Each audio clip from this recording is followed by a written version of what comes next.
I'm Ella. I'm 27, work as an IT manager at a top tech firm, and I pretty much live at my desk. So when my friend Laura dragged me to her birthday bash at some fancy downtown restaurant, I had no idea my night would start with a splash, literally. Stepping out of the taxi, ready to maybe enjoy myself for once, I was met by a wall of muddy water. Some guy in a fancy car thought the puddle next to me was perfect for a splash scene straight out of a movie. My brand new dress took the hit, soaking up the murky water like a sponge. Fantastic, I muttered, glaring at my ruined outfit. Hey, I am so sorry. The driver, a tall, rugged type with a messy head of hair, jumped out, looking more horrified than I felt. He approached with his hands raised as if I might smack him with my purse. You've gotta be kidding me. Look at my dress. I snapped, too shocked to accept an apology. Lara, ever the peacemaker, rushed over, stifling a laugh. Ella, meet Darren, she said, barely keeping a straight face. Darren, this is Ella, the birthday girl's very best friend who you just drenched. Darren winced. Great first impression, huh? He said with a crooked smile that was probably supposed to be charming. Let me make it up to you, dinner, on me, to start with? Because you've got a tab running for ruining dresses? I shot back. Lara nudged me, giving me a give him a break look. Come on, it's just water. It'll dry, Lara chuckled, linking her arm in mine and leading me toward the entrance. Darren followed, looking genuinely apologetic and slightly amused by my fiery welcome. Inside, the restaurant buzzed with Lara's other friends, but she steered us to a quieter corner with a clean, dry table. You guys start here. I'll grab drinks, and Ella, try not to murder him before I get back, she teased, leaving Darren and me in an awkward silence. He pulled out a chair for me, and I sat, folding my arms. I'm Darren. And before I made a splash, I was actually hoping to meet you tonight. Lara's told me a lot about you. He started, trying to smooth things over. Did she also tell you I hate surprises? I quipped, finally cracking a reluctant smile. I'm Ella, IT manager and apparently a mud magnet. Darren laughed. I work in marketing. Maybe I can help you market your new look? Post-puddle chic could be the next big thing. I rolled my eyes. Don't quit your day job, I said, warming up to his attempt at humor. Lara returned with a tray of drinks, breaking the ice further. Here, maybe this will clean the slate, she said, handing us our drinks. So, Darren, got any more surprises up your sleeve? I asked, taking a sip of my drink. Just my charming personality and dazzling conversation skills, he replied with a grin. Oh, and an apology dinner. I'm serious about that. Let me take you out to make up for the disaster. I considered him for a moment, his earnest face making me soften a bit. All right, you're on, I conceded. But I'm choosing the place. Somewhere without any puddles nearby. By the end of the night, the dress was still a mess, but my initial anger had dried up, replaced by a reluctant intrigue towards Darren. Maybe this disaster of a night could turn into something worthwhile. After Darren's disastrous yet somehow endearing introduction, we started seeing each other. It wasn't long before casual dinners turned into weekend getaways, late-night talks, and eventually, meeting each other's families.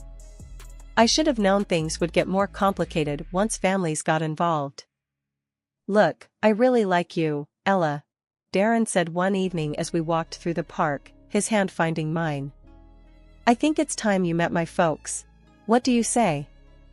Sure, I agreed, squeezing his hand, trying to ignore the nervous flutter in my stomach. Meeting the parents was a big step, but after the way we started, what was the worst that could happen? The day arrived, and Darren drove us to a modest house in the suburbs. His mom, Janet, and his dad, Tom, greeted us with warm smiles that didn't quite reach their eyes. Dinner was served, and that's when the questions began. So, Ella, Darren tells us you're in IT? Tom asked, passing me the mashed potatoes. Yeah, I manage a team at a tech firm downtown, I answered, trying to keep my tone light. Janet leaned in, her eyes sharp. Must be a good position. What does that pay, if you don't mind my asking? I choked on my water a bit. Well, it's enough to keep me busy and out of trouble, I joked, trying to dodge the question. And your family? Do you support anyone? Janet continued, her gaze fixed on me like a detective interrogating a suspect. Just my aunt, I replied, feeling my cheeks heat up. She raised me. I help her out when I can. That's very noble of you, Tom noted, his tone suggesting he was sizing up my financial worthiness rather than my character. I changed the subject, talking about a recent project at work, but the vibe had shifted. We left soon after dessert, and I exhaled a breath I didn't realize I'd been holding. On the drive back, I mentioned the interrogation to Darren.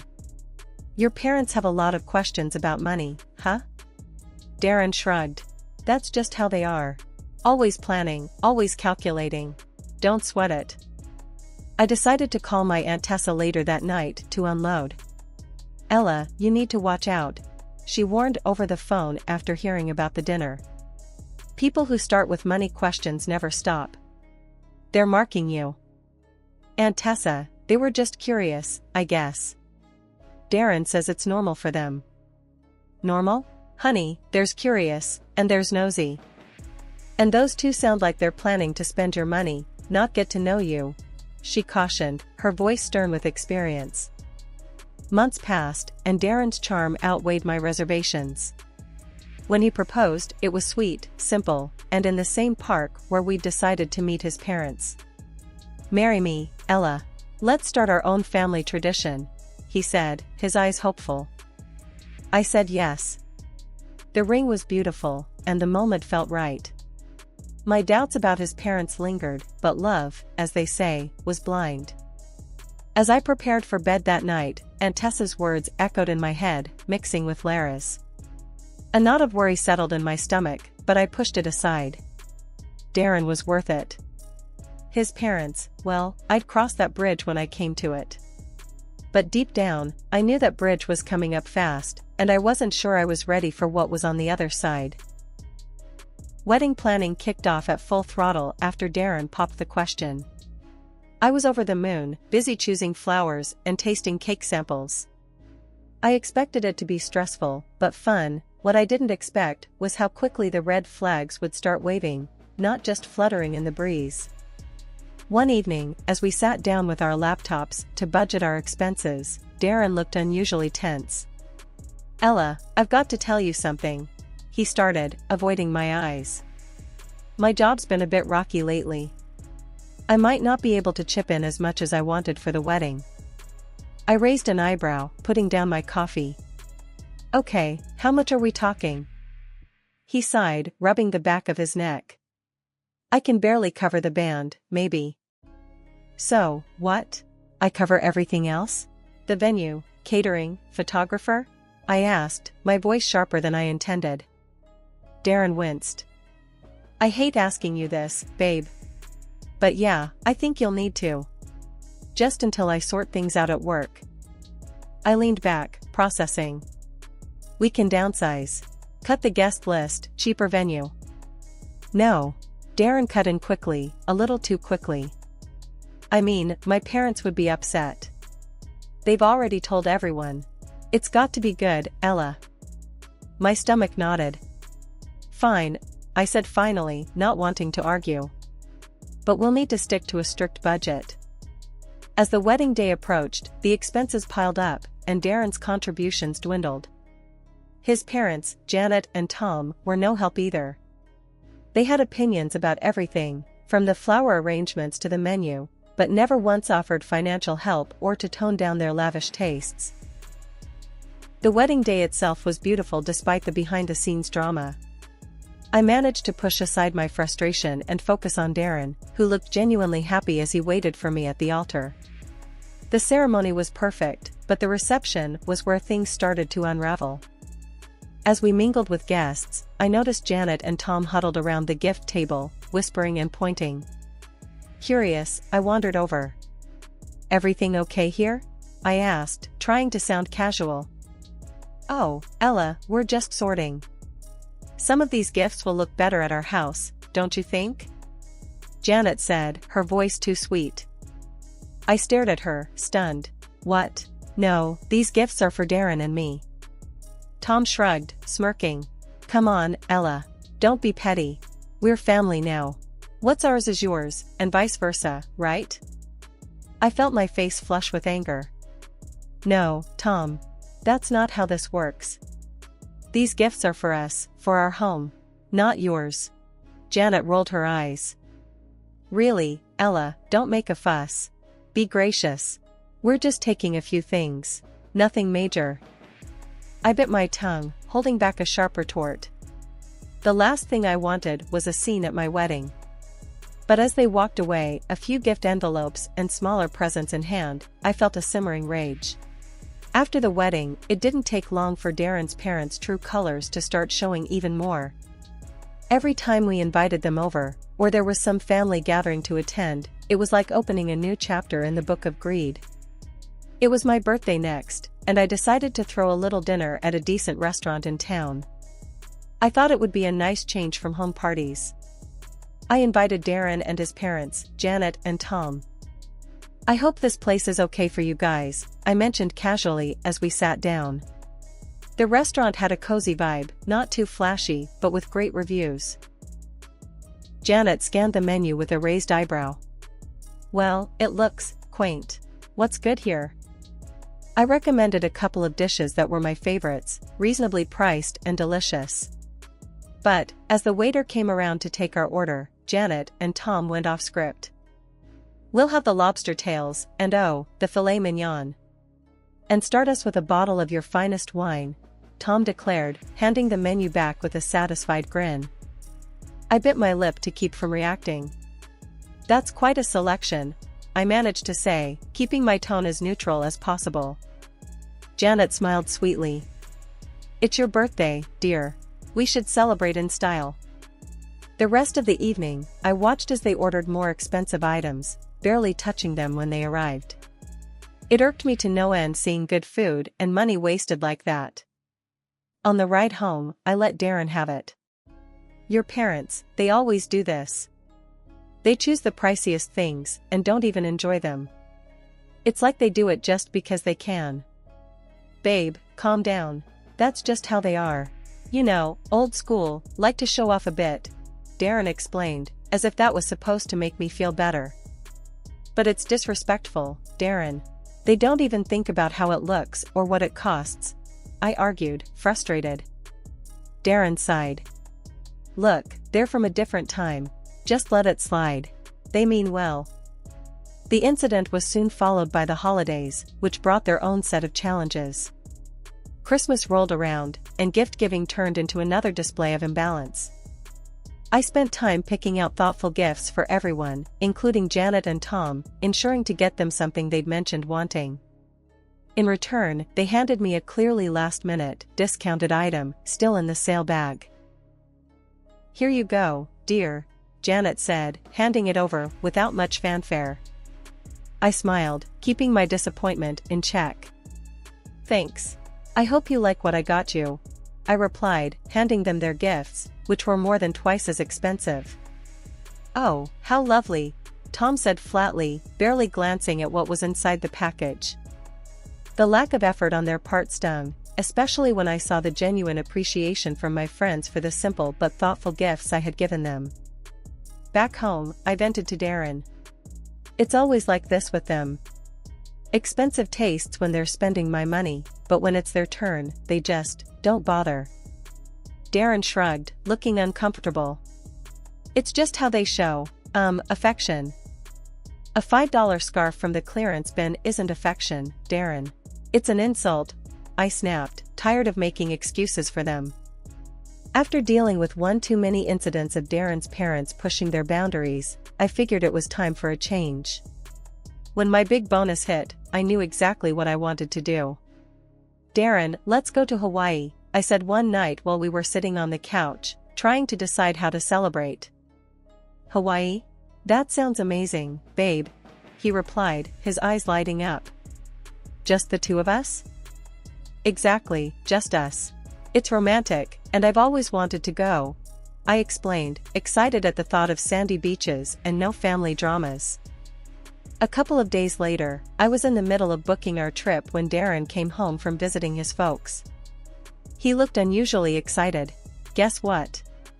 My parents are stoked about Hawaii. I paused, my fingers hovering over the keyboard. Wait, what do you mean? I thought this was just for us. Darren laughed, a bit too nervously. Yeah, I mean, it is. But I mentioned it, and they've never been to Hawaii. They got super excited, and... Hold on. I cut him off, feeling my stomach tighten. You invited them? No, not exactly. I just told them about it, and they kind of invited themselves. He explained quickly. I closed my laptop with a snap. Darren, this was supposed to be our trip. Romantic, remember? He came over and sat down next to me, taking my hands. I know, but they really want to go. Can't we just... No, we can't just... I interrupted, pulling my hands away.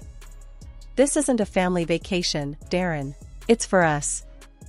He was quiet for a moment, then his phone buzzed. He glanced at it and frowned. They're already looking at flights. They think we're all going. That's because you didn't set boundaries. I exclaimed, frustration building. We can talk about this later, he said, standing up and going to the kitchen. But later came sooner than expected. The next day, Darren's parents showed up at our house, all smiles. Ella, dear, we've been looking at tours and hotels in Hawaii, Janet said cheerily. I was dumbfounded. We haven't decided anything yet. Tom chimed in, his tone expectant. Well, we thought it's settled. We're all excited to go. I looked at Darren, expecting some support. Darren, tell them, I urged. He rubbed the back of his neck, avoiding my gaze. Look, why don't we all go? It'll be fun, and we can split the costs, he suggested weakly. I stared at him, then at them. No, that's not what we planned. Janet's face fell. But we thought it was a family trip. It's a romantic getaway for me and Darren. Just us, I stated firmly, feeling my resolve harden. There was an awkward silence, then Tom said, well, if that's how you feel, maybe you're being a bit selfish, Ella. I couldn't believe what I was hearing. Selfish? For wanting to spend time alone with my husband? The conversation ended with them calling me selfish and leaving the house in a huff. Darren was quiet for a moment before he exploded. You could have just let them come, Ella. Why do you have to be like this? I'm like this? I just wanted something for us, Darren, just us. I shouted back, my voice echoing in the empty room. He didn't say anything after that. He just walked out of the room, and that was it. We didn't talk for a whole week. I woke up to an eerie silence in the house that morning, the kind that instantly told you something was off. Rolling over, I grabbed my phone off the nightstand and was greeted by a slew of notifications that punched the air right out of me. 3 tickets to Hawaii, all booked under my name, and a reservation for a hotel, also charged to my account. I sat up, my heart pounding as reality set in. Darren had done this, he and his parents were probably on their way to Hawaii right now, all on my dime. I didn't even bother calling. What was there to say? It was clear as day, my husband had taken the liberty to use my account to fund his little family getaway, despite everything we had discussed. Anger bubbled up inside me, and without a second thought, I logged into the booking site and cancelled everything booked in the opposite direction. Then I moved swiftly to my banking app and cut off his access to my funds. Hours later, my phone rang. It was Darren, and his tone was less than pleasant. Ella, what the hell? Why were we not checked into the hotel? And where are our return tickets? I held the phone away from my ear for a second, taking a deep breath to steady my voice. Because I'm not your ATM, Darren. I'm done funding your family's fantasies. You're all just a bunch of selfish leeches. He sputtered on the other end, clearly not expecting me to take such drastic measures. You can't just do that. We're stuck here now. If you don't fix this, I'll divorce you. I almost laughed at the irony. Go ahead, Darren. Do what you need to do. But don't expect another dime from me. I hung up, my hands trembling with a mix of rage and relief. Almost immediately, my phone buzzed with messages from both Darren and his mom. Threats, pleas, accusations, they tried every angle, but I wasn't having any of it. I didn't wait around for Darren to get back. Instead, I called a lawyer and started the divorce process myself. It was rough, knowing that a chapter of my life was ending like this, but there was no way I was going to stick around with someone who treated me like a cash machine for him and his parents. After hanging up with the lawyer, I drove to Aunt Tessa's house. She opened the door before I even knocked, like she knew I was coming and why. I did it, Aunt Tessa. I filed for divorce, I said as soon as I stepped inside. She just nodded, not saying I told you so, but her look said it all. You did the right thing, Ella. I know it's hard, but you're better off without someone who lets his family treat you that way. The next few days were a blur of sorting out my things and setting up a temporary life at Aunt Tessa's. I was starting to feel a bit more like myself, a bit steadier, when Darren showed up. He looked miserable, standing there on Aunt Tessa's front porch, a sad sight if I ever saw one. Ella, please. Can we talk? I'm sorry. I messed up, but we can fix this. I almost laughed at the audacity. Fix this? Darren, you chose your parents over your wife, used my money to take them to Hawaii after everything. There's no fixing that. Ella, No, Darren.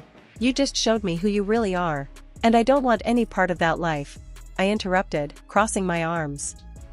You and your parents are cut from the same cloth, all take and no give. I'm done. Darren's face fell, and for a moment, I almost felt sorry for him. But then I remembered all the stress and hurt, and the sympathy vanished. I hope you figure out your stuff, Darren. But you need to do it away from me, I added, turning to go back inside. Aunt Tessa was waiting right by the door, having heard it all. She didn't say much, just took my hand and gave it a squeeze. You're strong, Ella. Stronger than you think.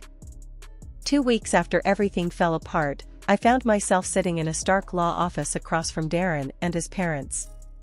The air was tense, charged with unsaid things and last-minute pleas. Darren looked worn, almost regretful, but it was his parents who took the lead. Ella, please reconsider this, his mother started, her voice dripping with a sweetness I knew was as fake as her sympathy. We were all so good together, remember? The trips, the holidays. I couldn't help but scoff. You mean the trips I paid for? The holidays where I was treated more like a bank than a family member. Darren's father chimed in, trying a softer approach. We know things got a little out of hand, but we're family. Isn't that worth fighting for? I shook my head, amazed by their audacity. Family doesn't use each other. And this isn't just a little out of hand. You showed me exactly how little you respect me. Darren finally spoke. Ella, I'm sorry. Can't we start over? We can fix this. I looked at him, really looked at him, and saw nothing of the man I thought I'd married. Start over? After everything? No, Darren. We can't. His mother, not used to being dismissed, lost her composure. Because of you, we had to pay our way back from Hawaii. Do you know how much that cost us? I laughed, not because it was funny, but because it was so absurd. Your greed and arrogance got you there, and they got you back. Seems fitting to me. The meeting ended with me standing firm, and them still trying to grasp at straws as they saw their control slipping away. I walked out of the office feeling lighter, as if I was finally shedding a heavy weight that had been pulling me down. After the divorce was finalized, I took one last step to ensure my new beginning was clear of any remnants of my old life with them. I blocked their numbers, all of them. Darren, his mother, his father. No more calls, no more manipulative messages. It was truly over. Back at Aunt Tessa's, I explained everything. She just hugged me tight and said, "You did the right thing, Ella. It's time to focus on yourself now." And she was right. As I began to put the pieces of my life back together, I found strength I never knew I had. I returned to work with a new vigor, embraced my friends who'd been my support through it all, and started planning for a future that belonged only to me, one filled with possibilities, free from deceit and manipulation.